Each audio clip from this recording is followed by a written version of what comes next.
Najis ainiyah itu najis yang memang ada bendanya. Itu najis ainiyah. Jadi cara mensucikannya ya apa?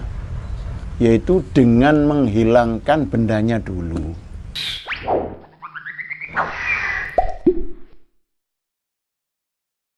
Wa ashabihi wa azwajihi wa dzurriyyatihi. Bismillahirrahmanirrahim. Wa walidikum wa amwatina wa amwatikum wa amwatil muslimin kafatan 'am. Bismillahirrahmanirrahim. Alif Fathul Kitab wa usuli. Al-Fatihah. Bismillahirrahmanirrahim. Alhamdulillah. Iyyaka na'budu wa iyyaka nasta'in. Shiratal ladzina an'amta 'alaihim ghairil maghdubi 'alaihim.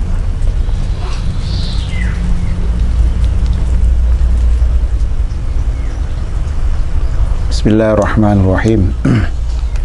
Wa ghuslu jami'il abwali, utawi ngumba utawa masuwi sakabehane pira-pira perkara kang kenek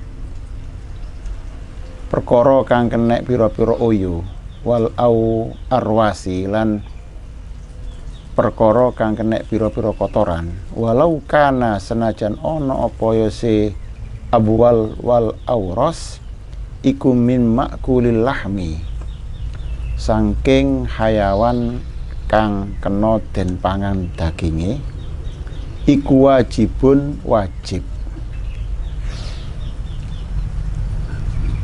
Jadi kemarin diterangkan bahwa setiap perkara cair yang keluar dari kedua jalan, jalannya kotoran atau jalannya kencing, itu hukumnya najis. Baik yang keluar itu biasa, seperti memang kotoran atau kencing, atau tidak biasa asalkan cair, itu hukumnya najis, termasuk madi dan wadi. Wadi itu cairan yang keluar dari alat kelamin, yaitu ketika mengangkat berat atau setelah kencing keluar air putihnya itu, atau setelah mengangkat berat, itu namanya wadi. Kalau madi biasanya ketika syahwat, tidak ketika kita kencing, enggak.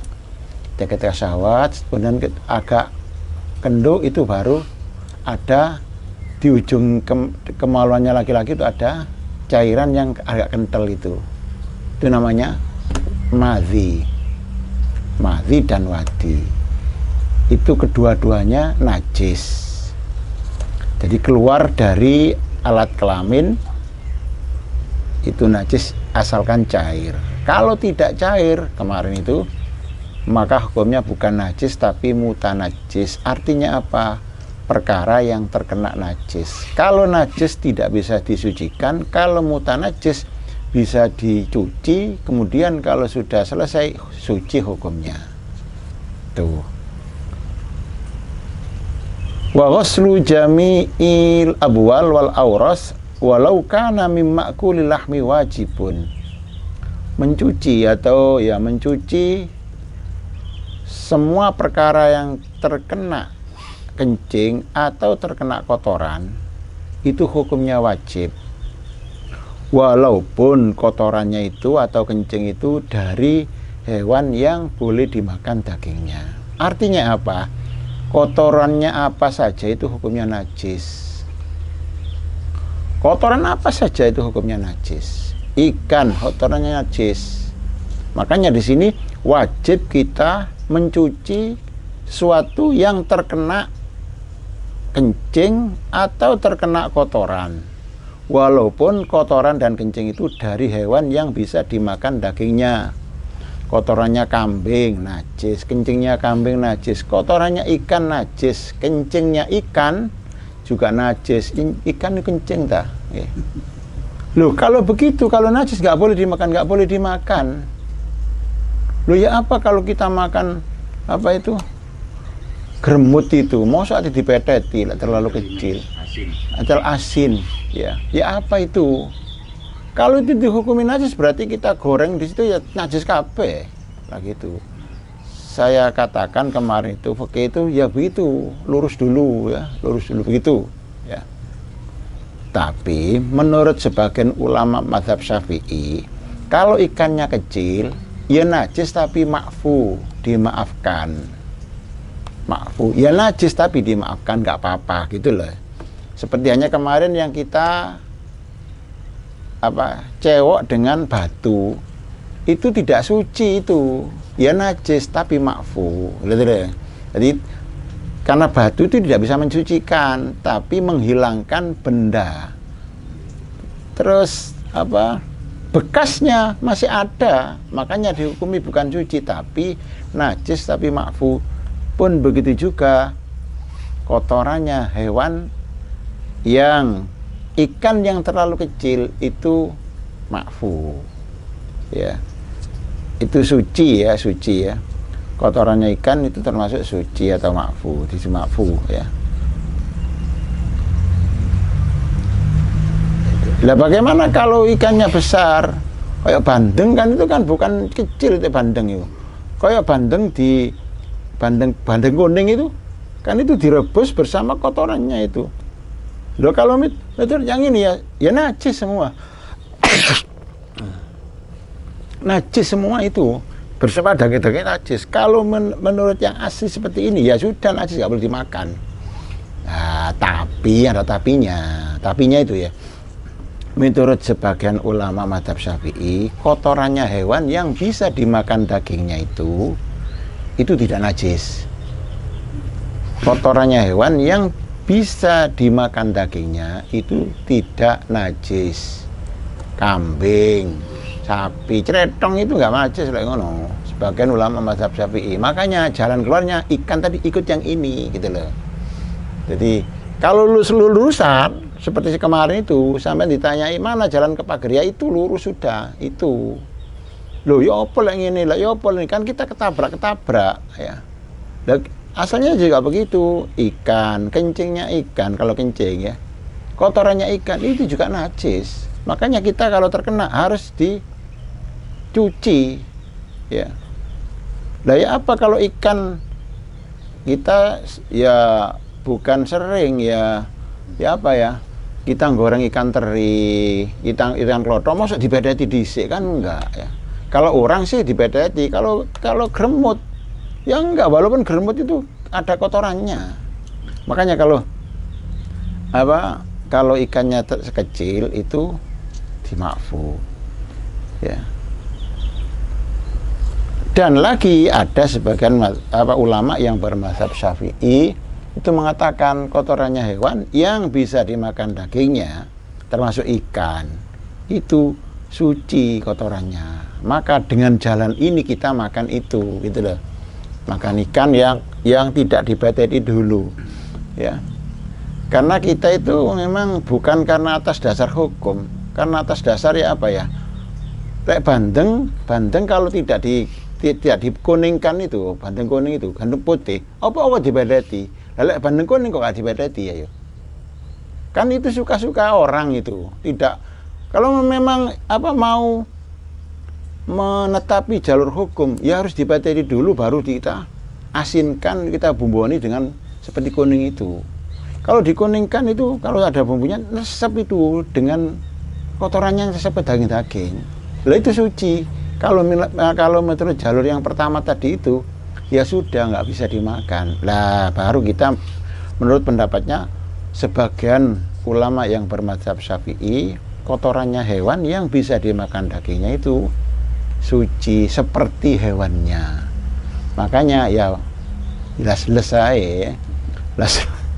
selesai bandeng kuning nggak usah dibedeti, langsung dipakai itu. Bahkan ada orang itu yang memang milik seperti wak balo itu. Wak balo itu ada orang sebagian yang enak itu kotorannya justru. Lah itu, ya apa kalau gitu?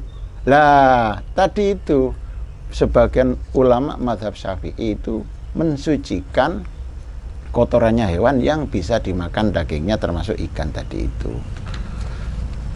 Wa kaifiyatu ghuslin najasati, utawi carane ngumbah piro-piro najis, utawi carane ngumbah najis iku ingkanat lamun ono apa najis iku musyahadatun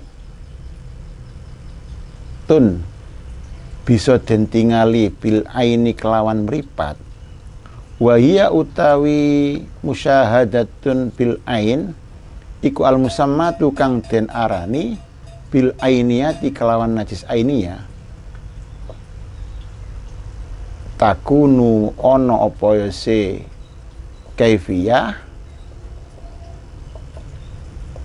iku bizawali ainiha kelawan ngilangi bendane najis, wa muhawalati zawali ausofiha lan nandangi ngilangi pira-pira sifatnya najis, mintok min sangking rasa au launin utawa wernane au rihin utawa ambune.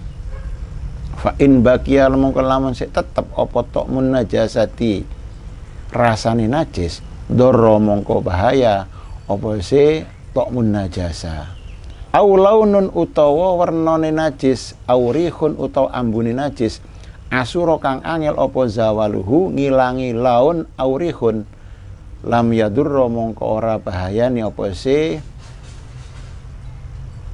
laun au rihun. Wa ing jadi tadi diterangkan mencuci sesuatu yang terkena kotoran atau kencingnya apa saja, walaupun itu kencingnya hewan yang bisa dimakan dagingnya, itu hukumnya wajib.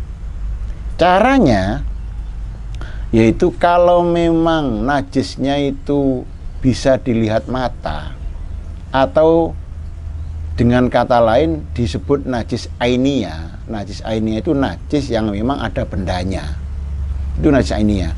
Jadi cara mencucikannya ya apa? Yaitu dengan menghilangkan bendanya dulu, yaitu menghilangkan warna sifat-sifatnya seperti rasa, warna, dan bau. Jadi kalau memang najisnya itu ada bendanya, dihilangkan bendanya plus apa itu sifat-sifatnya, rasanya, warnanya, dan baunya. Kalau sudah hilang berarti suci. Berarti suci. Kalau masih ada rasanya, maka belum dikatakan suci. Bendanya sudah hilang, cuma rasanya masih ada, berarti itu masih belum dikatakan suci, masih najis. Atau masih ada apa itu warna atau bau, kok si ono warnane utawa ono baunya, tapi untuk menghilangkannya sulit, maka tidak apa-apa. Ya bener ono warnane sik pancet kuning, tapi menghilangkannya itu sulit, maka sudah nggak apa-apa. Jadi kalau memang sulit nggak apa-apa ya. Kalau memang bisa dihilangkan, mang sik durung disabun, tak sabun sik, ya sudah. Kalau hilang ya sudah. Kalau memang sudah sulit, nggak apa-apa sudah.